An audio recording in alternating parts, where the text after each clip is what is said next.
Hello and welcome to Swaraj Standard. It is the start of a new year and of course a new decade. And while the end of the year sees lists about what happened and what got done through the year, the start of 2020 gives us an opportunity to look at some of the trends that may shape the decade, or at least guide, influence or nudge things, however you would like to see it. So with a focus on India, let's get into it. First, agriculture. Talking about India or its future in particular, you can't not address agriculture. Probably the biggest focus over the last several years in this area has been the idea of increasing farmers' incomes, specifically doubling it by 2022, something the Prime Minister is invested in. So what's the way forward for agriculture? Can it be a growth engine? We had spoken to Brookings India Research Director Shamika Ravi not too long ago, and she had this to say. I think first of all, it's important to acknowledge and accept the reality that agriculture cannot be an engine of growth for the Indian economy.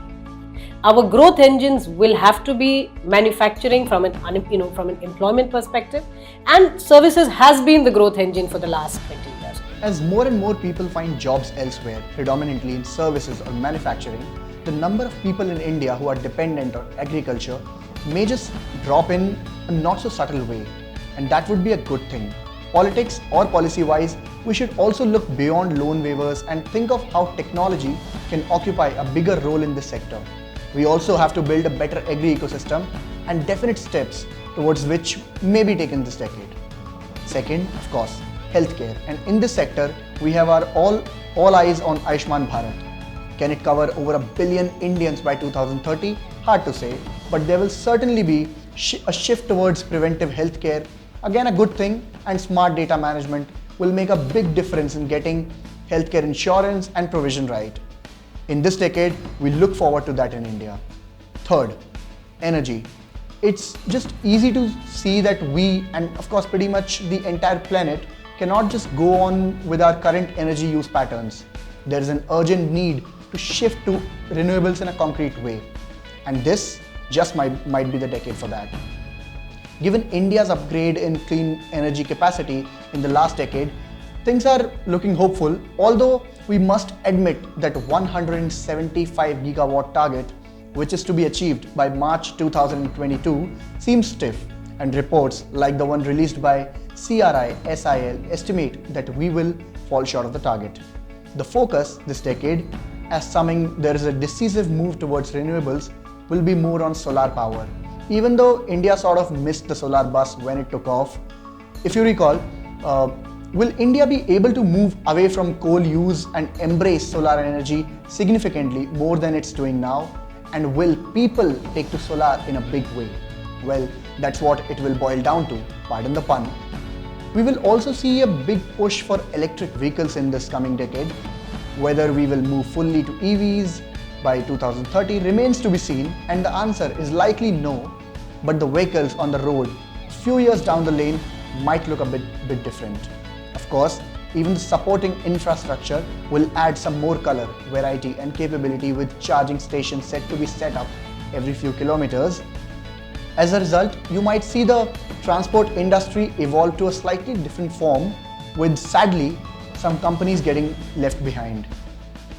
Fourth, work. How will work look like this decade? We have already come a long way away from 9-to-5 work system, but this change might turn into an all-out transformation of the way people work this decade. Things are already going virtual, and you are happy to work remotely if you can get the job done. And employers are also not too worried about people being away. But in the wake of greater tech infusion, especially in the light of 5G, you will see a much greater turn towards independent working and gig jobs. Demand and supply of jobs will of course go on, but the older framework within which they previously operated is likely to change greatly. And while we are on the topic of technology, let me quickly say that while you'll see people in the bigger cities transition to 5G, what that does to productivity and the overall internet ecosystem will be interesting to see. Fifth, media. The way the media has been operating in India and around the world is a thing of the past. Media organizations will have to evolve. They will have to think harder about how they want to produce and deliver news, opinion, and insights. At the same time, making sure they keep their shop running. So that would mean turning to things like podcasts and even 30-second videos, but also there will be a need for better media business models. Already, we see that user-driven media outlets are doing much better, and we will see more of that going forward. People are also going to pay to get their news, and the media will have to brace for greater accountability from the readers and viewers. There is also a shift waiting to happen in terms of where you will see your news. Things may turn away from traditional television with a cable network, especially in urban areas, to OTT, or you can say over-the-top platforms. So you may look towards OTT platforms like Netflix, Amazon Prime, Voot, Hotstar, etc. to get your media diet rather than TV news.